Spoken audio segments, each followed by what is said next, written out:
Sino ka? Nasaan ako? Paano ako nakapunta dito? Ikaw? Ako si Enzo, CEO ng Lotfield.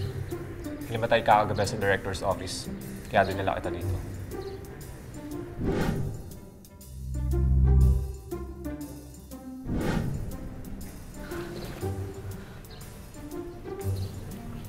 Hindi.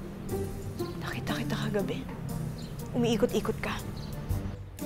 Fine. Well, since nakita mo na, nag-investigate ako kagabi. May isa sa mga tao sa company na naglilik ng mga secrets.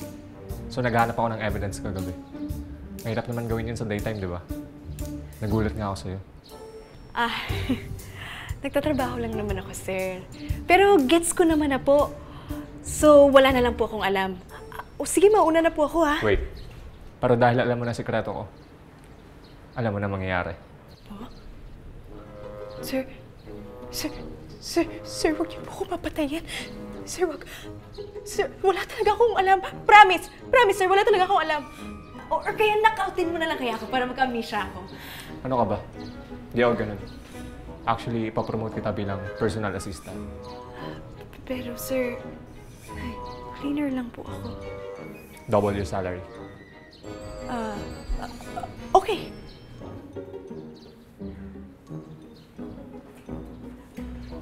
This way, ma'am.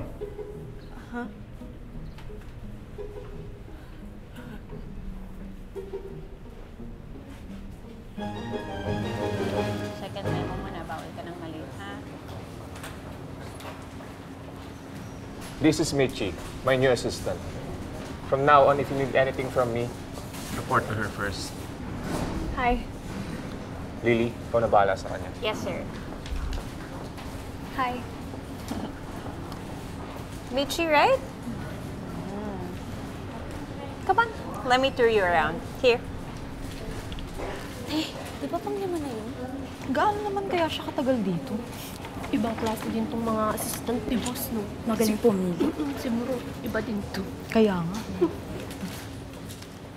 They are our top analysts, our conference room, our HR admin, and pantry. Anong pinag-uusapan nila? Naku, huwag mong pansinin yung mga yan. Naiingit lang yan sa'yo dahil ikaw na ang personal assistant ni boss. Ang unang step, para maging magaling ka na personal assistant, kailangan ma-master mo ang habits ni boss. Pananamit, pagkain, pamumuhay, at pag-travel. Kailangan kabisado mo lahat, bawal magkamali. Lahat to? And kailangan din, maisip mo na yung mga kailangan niya bago pa niya sabihin. Ang magaling na personal assistant, hindi na inuutos, hindi na sinasabihan. Dapat alam mo na.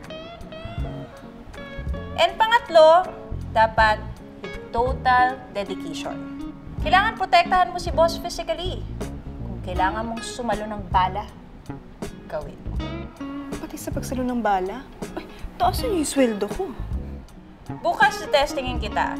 Bawal magkamali, bawat mali, bawas sahod.